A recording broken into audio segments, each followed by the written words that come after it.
Donc là, je suis dans une des 4 caves particulières qui restent à Talleyrand. Donc il y a la cave principale et la cave coopérative, puis après il y a les caves des particuliers. Et donc je suis chez Arnaud Sier, je ne me trompe pas, et qui a une cave particulière dans le village, mais qui a sa propriété sur la Triviac. Et Tournissac. Voilà. Alors, toi, tu n'es pas un enfant du village, comme on dit souvent. Si. Mais tu es. Alors explique-moi. Allez, vas-y. Je suis un enfant à moitié du village Ouais. par ma mère. Oui. Ah, Et maman est d'ici. ah ouais, ta mère. Oui, papa de Tournissac, ma mère est d'ici. Donc, D'accord. je Ah, je savais suis ni pas. Talleyrandais, ni Tournissac. Je savais pas Ce ça. qui explique qu'il y ait des vignes à Tournissac et à Talleyrand. D'accord. Et pour pas faire de jaloux, il y en a entre les deux. Donc si on est à Talleyrand, c'est que tu t'es marié à Talleyrand. Non plus parce que c'est une Tournissanaise. Ah ouais, tu es venu nous piquer une fille de Talleyrand. Non. Moi, j'étais à l'école avec elle ici. Hein. Ah, c'est une Tournissanaise. Mais Ouais. je suis revenu à Talleyrand. Et donc tu t'es installé donc, pour faire de la vigne. Alors, Installé en 2000. en 2000, tu es arrivé ici. En D'accord. 2000. Et tu étais à la cave coopérative Pas du au début? tout. Non, pas Non, du tout. j'étais étudiant. D'accord. J'étais étudiant en licence d'histoire géo à Perpignan. J'ai validé et après maintes et mûres réflexions, j'ai basculé dans le monde de la viticulture. D'accord. J'ai adopté le métier de vigneron. Il y a un moment que ça me trottait par la tête. J'y réfléchissais depuis un moment. L'amour du métier, de la nature, d'élaborer mon propre vin que j'avais toujours fait avec mon grand-père Roger, Oui. qui a toujours eu sa cave sur la Ouais, place, ouais, ouais. avec mon père aussi. Donc voilà, ça me tenait à cœur de continuer. D'accord. Et là, tu fais du vin, tu ne parles pas de vin bio, non? Si, tu es dans le... Première récolte 2022, celle qu'on va rentrer dans quelques jours dans cette même cave, Ouais, sera officiellement en agriculture biologique. D'accord. J'ai terminé mes 3 années de conversion. ouais. Et Alors, ça demande de quoi, la conversion? ben, ça demande que j'ai eu un baptême du feu corsé, et je pense qu'on a tout connu en 3 ans. Parce que la première année de conversion, on a eu des pluies abondantes au printemps qui ont fait qu'on a eu du mildiou, beaucoup de mildiou, et en bio, et pour un novice, c'était pas facile. Des pertes, surtout notamment des grenaches, malgré beaucoup de traitements, mais on ne pouvait plus rentrer à les parcelles tellement c'était humide. Il fallu investir dans des quads, et même avec ceux, on s'enfonçait, enfin, ça a été vraiment compliqué.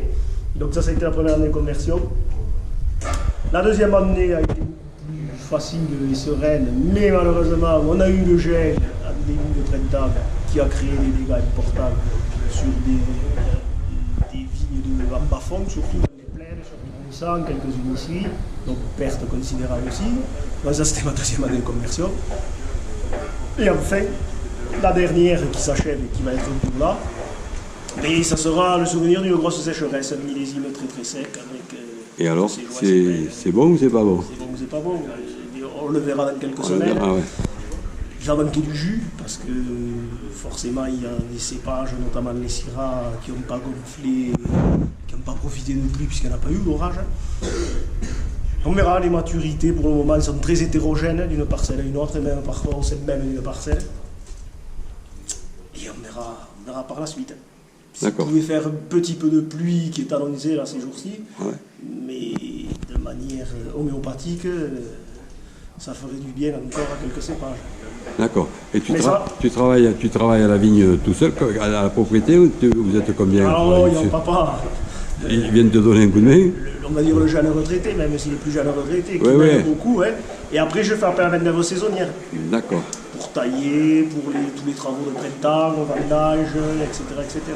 Et après, pour arriver au vin que tu vends en bouteille, c'est toi, tu es œnologue, toi? Ah non, je ne suis pas du tout œnologue, non, D'accord. moi j'ai une licence en histoire géo. D'accord, donc tu as quelqu'un qui Je travaille avec un vinifie, laboratoire, J'ai une œnologue avec qui je travaille depuis qui aide longtemps, à qui aide vinifier. les vinifications et qui oriente selon mes souhaits, selon ce que l'on fait, selon nos terroirs, nos parcelles, etc., nos typicités, et qui m'oriente et qui me guide dans la vinification, puisque chaque année a son lot de surprises sur les vinifications. Évidemment. Ça, c'est les charmes du métier. D'accord. Et tu commercialises ton vin donc, tout en bouteille? Non, ou pas tu... du tout, non. Malheureusement, non. Tu fais... Une partie, oui. Je travaille avec une société qui représente mes vins à l'export et qui me trouve les marchés, que j'embouteille. Et ensuite, ils les expédient dans divers pays, au Japon, aux États-Unis. D'accord, En un Europe, export. Un export. En export, oui. Ouais. Ouais. sur la planète. D'accord, c'est intéressant. Les Puis voyages. c'est des marchés qui sont importants, non, à l'export. Et ça s'ouvre, ça, ou c'est récent, ou c'est vieux? Non, il y a un moment. Il y a un moment que ça dure. Il y a une vingtaine d'années. Ouais, quand même. Non, c'est pas facile. Hein. L'appellation corbière à l'export n'est pas très très reconnue. Ouais. Donc les clients achètent plutôt un petit peu de vin et après les joies et les peines de l'export. Par exemple, ces dernières années, certains pays ont décidé de monter les droits d'accise ou les droits douaniers sur les AOP. Et donc, en l'occurrence, les AOP ont dégagé au profit de 22 pays et là, on n'est pas du tout compétitif. D'accord. Donc, forcément, mais tu dégages du circuit sur certains pays. Mais bon, ça, c'est la dure réalité de tout commerce. Ouais.